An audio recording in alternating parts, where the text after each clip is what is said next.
Sir, கோவில் சொத்துக்களை ஆக்கிரமித்த மனிதர்கள் யாராக இருந்தாலும், எவனாக இருந்தாலும், எவ்வளவு பெரிய நபராக இருந்தாலும் அவனை சட்டப்படி நடவடிக்கை எடுப்போம். ஆவணத்தை கொடுங்க. ஆனால் இருக்கும் பொழுது ஒன்றும் செஞ்சு கிழிக்கலை. நாங்கள் காப்பாற்றுறோம் வைக்கிறோம்னு சொல்லி வந்தாங்கல்ல, ஒரு ஆணியும் கலெக்டரில் பிடுங்கலை. புரியுதா? அதனால் அது எங்கேருந்து வருதுன்னு எனக்கு தெரியும். ஆவணத்தை கொடுங்க, முறையாக எடுப்போம். செய்ய வேண்டியது அரசாங்கம். நானும் செய்கிறேன்னு தான் சொல்கிறேன், மறுக்கலை. ஆனால் என் கவனத்துக்கு வரணும். தம்பி, நீங்கள் நல்ல நோக்கத்தை சொல்லியிருக்கீங்க, ஆவணத்தை கொடுங்க, நான் பரிசீலிக்கிறேன். ரொம்ப நன்றி.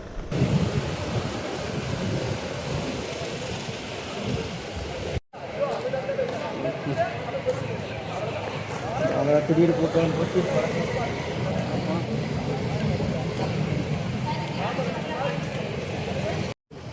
நான் ரிப்போர்ட் எந்த ரிப்போர்ட்? நீங்க அந்த இடத்து சம்பந்தப்பட்ட எந்த இடத்துல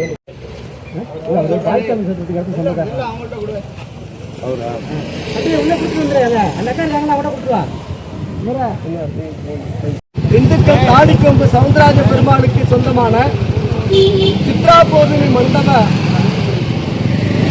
மண்டபப்படிக்கு சம்பந்தப்பட்ட சுமார் 20 ஏக்கர் சொத்து சட்டவிரோதமாக சொத்துக்கள் விற்பனை செய்ய தொடங்கி இருக்கிறாங்க.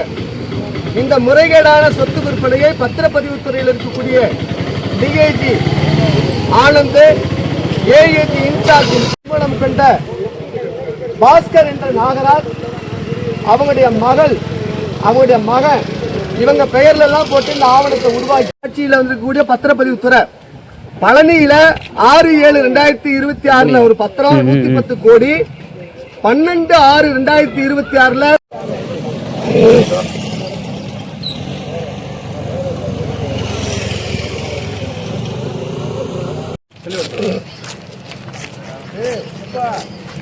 அண்ணா கணேசன் போட்டோஸ் வச்சுக்கணும்.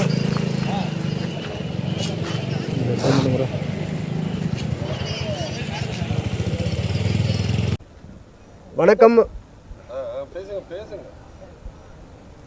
ராமரவிக்குமார், இந்து தமிழர் கட்சி தலைவர். தாடிக்கொம்பு, திண்டுக்கல் மாவட்டம் தாடிக்கொம்பு அருள்மிகு சவுந்தரராஜ பெருமாள் திருக்கோயிலுக்கு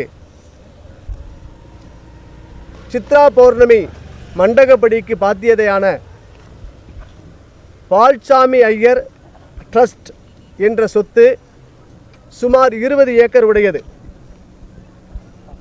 இந்த சொத்தை உருவாக்கிய மனிதர் 1905 ஒரு ஆவணம் உருவாக்கியிருக்காங்க. இந்த தர்மசாசனம் 1923 ஒரு தர்மசாசனம் உருவாக்கியிருக்காங்க. இந்த சாசனத்தின் நோக்கம் தாடிக்கொம்பு பெருமாளுக்கு சித்ரா பௌர்ணமி மண்டகப்படி செய்யணும். அது மட்டுமல்லாது யாத்திரையாக வரக்கூடியவங்க தங்கணும், அன்னதானம் செய்யணும். இந்த அறக்கட்டளையில் இருக்கக்கூடியவங்களுடைய ஆண் வாரிசுகள் இருக்கின்றவரை இந்த தர்மம் செய்யணும். ஆண் வாரிசுகள் அத்துப்போன பிறகு பெண் வாரிசுகள் செய்யணும். அதுவும் இல்லாத பட்சத்தில் தாடிக்கொம்பு பெருமாளுக்கு இந்த சொத்து சேரணுங்கிறது ஆதியில் எழுதப்பட்ட அந்த சாசனம், தர்மசாசனம். பால்சாமி ஐயர்ங்கிற பெரிய மனிதர் எழுதுகிறார், இந்த சொத்தை யாருமே பராதீனம் செய்யக்கூடாது, பராதீனம் விற்பனை செய்யக்கூடாது, மாற்றம் செய்யக்கூடாது. இந்த நோக்கத்தை அன்று இந்த சொத்துக்களை வேறு எந்த நோக்கத்துக்கும் செயல்படுத்தக்கூடாது. இந்த அறநோக்கத்திற்கு பிற சொத்துக்களை வாங்கினா சேர்த்துக்கலாம், ஆனால் இதிலிருந்து ஒரு துளி நீங்கள் மாற்றம் செய்ய முடியாது அப்படின்னு அந்த பெரியவங்க எழுதியிருக்கிறாங்க.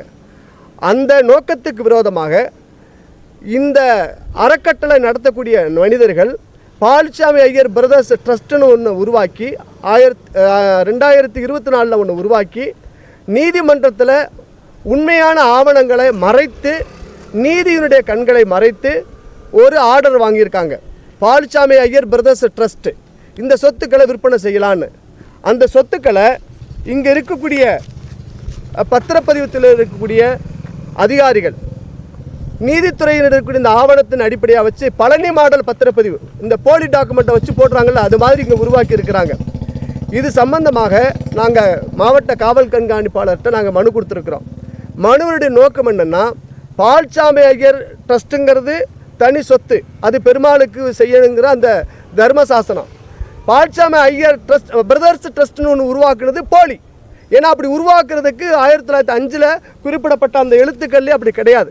அதனால் இந்த சொத்துக்களை முறைகேடாக சட்டவிரோதமாக விற்பனை செஞ்சு இன்றைய சந்தை மதிப்பு 487 கோடி ரூபாய், 20 ஏக்கர் 47 சென்ட், அதாவது சதுரடி மார்க்கெட் விலையில் சொல்கிறேன் 5000, அரசு விலையில் 1000 ரூபாய்க்கு அவங்க பதிஞ்சு இருக்கிறாங்க. இந்த சொத்துக்களை பதிஞ்ச நபர்கள் இந்த ஊரில் இருக்கக்கூடிய ஒரு சில அரசியல் பிரமுகர்களுடைய தூண்டுதலோடு இருக்கக்கூடிய மனிதர்கள், பின்புலம் கொண்டவங்க. எழுதி வாங்கின நபர் பேர் நாகராஜனுடைய பையன் குருபிரசாத் அப்படின்னு ஒரு தம்பி, பவ்யா விஜயமோகன் அவங்க ஒருத்தவங்க, கிருஷ்ணமூர்த்திங்கிற ஒருத்தர் விற்கிறார், நிவேதனா அப்படிங்கிறவங்களாம் வர்றாங்க. இந்த நாகராஜ் அப்படிங்கிற மனிதர், இந்த குருபிரசாத், பவ்யா இவங்களெல்லாம் ஒரு சில பேர் இந்த ட்ரஸ்ட்லேருந்து கொடுத்தவங்க விற்றவங்க எல்லாம் இந்த பல்லாங்குழி விளையாட்டு மாதிரி அவங்களுக்குள்ளே சொத்து கொடுத்து வாங்கிக்கிறாங்க, லீஸு கொடுக்குறாங்க, லீஸை விடுவிக்கிறாங்க.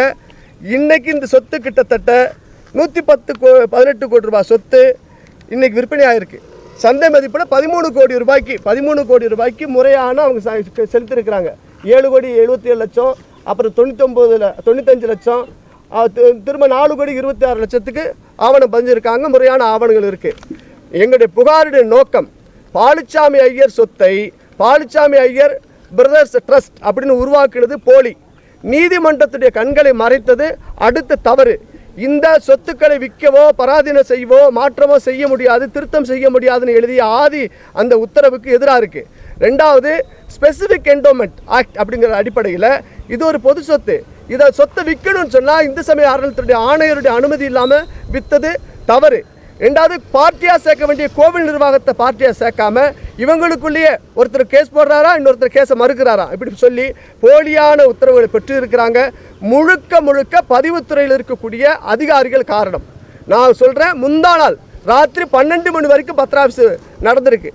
அங்கே இருக்கக்கூடிய இப்போ இன்சார்ஜ் ஏஐஜி மிஸ்டர் மகேஷ், அங்கே இருக்கக்கூடிய செந்திலுங்கிற ஒரு அதிகாரி, அப்புறம் என்ன பேர் இல்லை அந்த லேடி அபர்ணா தேவி அப்படிங்கிறவங்க, இன்சார்ஜ் ஆஃபீஸராக இருக்கக்கூடிய மகேஷ் ஏஐஜி, இந்த பதிவுத்துறை டிஐஜி ஆனந்த், இவங்களெல்லாம் அதில் உடந்தையாக இருப்பாங்களோ நான் சந்தேகப்படுறோம்.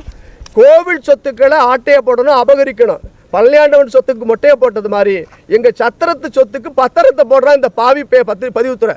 அதனால் அதிகாரிகளை முறையாக விசாரிக்கணும். சமீபத்தில் மீனாட்சி கோயில் சொத்தை எப்படி மாற்றினாங்களோ, எல்லாரும் மேலே எஃப்ஐஆர் போட்டாங்களோ, அதே போல் இந்த சொத்தில் சம்பந்தப்பட்ட பதிவுத்துறை அறநிலையத்துறை அதிகாரிகள் சம்மந்தப்பட்டிருந்தால் அவங்க மேலே நடவடிக்கை எடுக்கணும். குறிப்பாக இந்த பத்திரப்பதிவில் பட்டாக்கள் கொடுப்பதை தடுக்கணுங்கிற விஷயத்தை நாங்கள் மென்ஷன் பண்ணுறோம்.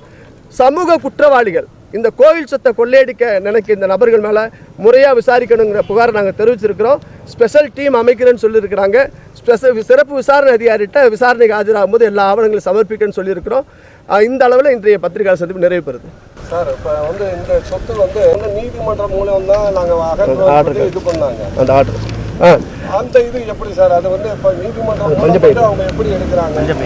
இல்லை, அந்த நீதிமன்றத்தில் பாலுச்சாமி ஐயர் பிரதர்ஸ் ட்ரஸ்ட்டுங்கிற பேரில் தான் அந்த நீதிமன்றத்தில் ஆவணத்தை கொடுத்துருக்குறாங்க, ஆர்டர். இப்போ ரவிக்குமார் அப்படின்னா நான் அறக்கட்டளை பேர், ரவிக்குமார் பிரதர்ஸ் அப்படின்னு சொல்லியெல்லாம் நீங்கள் பண்ண முடியாது. அந்த நீதிமன்றத்துக்கு உரிய ஆவணம் இந்த 1905 1923 குறிப்பிடப்பட்ட இந்த உண்மையான சாரத்தை அவங்க சொல்லவே கிடையாது. நீதித்துறையில் இருக்கிறவங்க அது முறையாக அரசு தரப்பில் இருந்தவங்க முறையாக வாதிடலைங்கிற குற்றச்சாட்டு தான் முன்வைக்க முடியும் ஒழிய நான் நீதிமன்றத்துடைய தீர்ப்பை விமர்சிக்க மாட்டேன். நீதிமன்றத்தில் உண்மையான ஆவணங்களை இவங்க சமர்ப்பிக்கலை. அதனால தான் அவங்க சொல்கிறேன். இப்போ ஒன்றும் இல்லை, பழனியில் என்ன நடந்துச்சு, தர்ம சாசனம் வேறு, அதை அரை நோக்கத்துக்கு விரோதமாக இவங்க பதிவு செஞ்சு தப்புன்னு தானே நம்ம சொல்லணும். அதே தப்பு தான் அங்கே நடக்குது.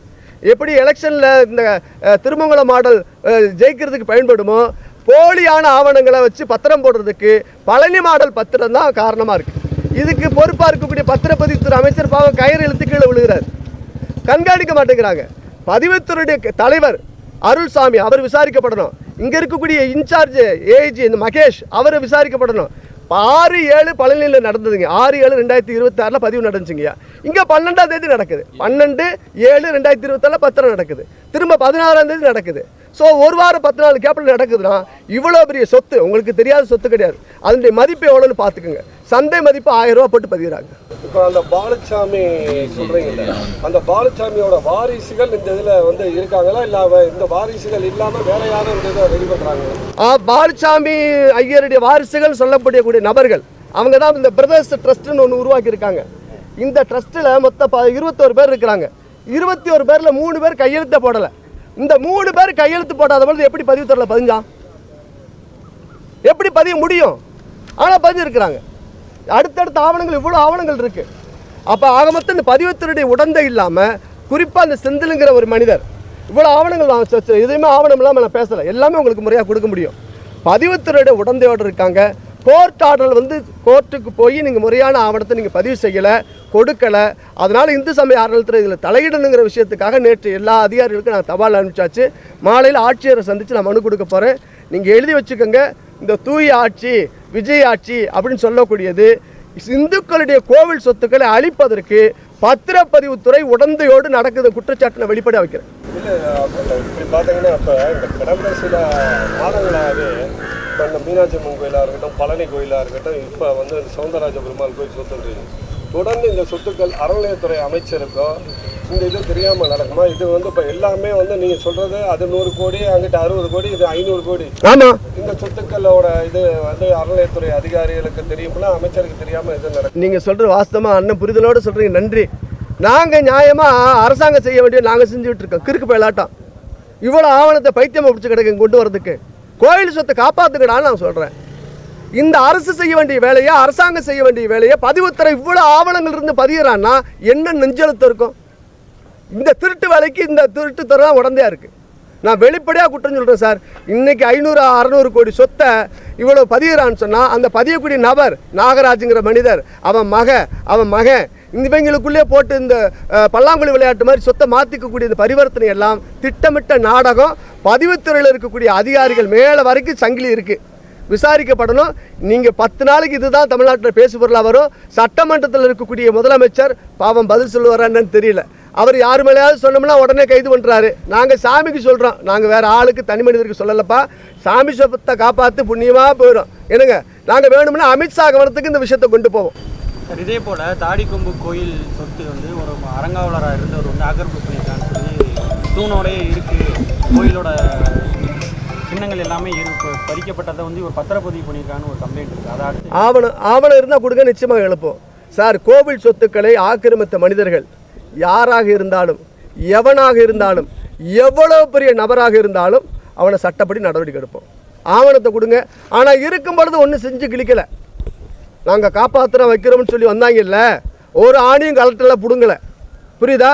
அதனால் அது எங்கேருந்து வருதுன்னு எனக்கு தெரியும். ஆவணத்தை கொடுங்க, முறையாக எடுப்போம். செய்ய வேண்டியது அரசாங்கம். நானும் செய்கிறேன்னு தான் சொல்கிறேன், மறுக்கலை. ஆனால் என் கவனத்துக்கு வரணும். தம்பி, நீங்கள் நல்ல நோக்கத்தை சொல்லியிருக்கீங்க, ஆவணத்தை கொடுங்க, நான் பரிசீலிக்கிறேன். ரொம்ப நன்றி.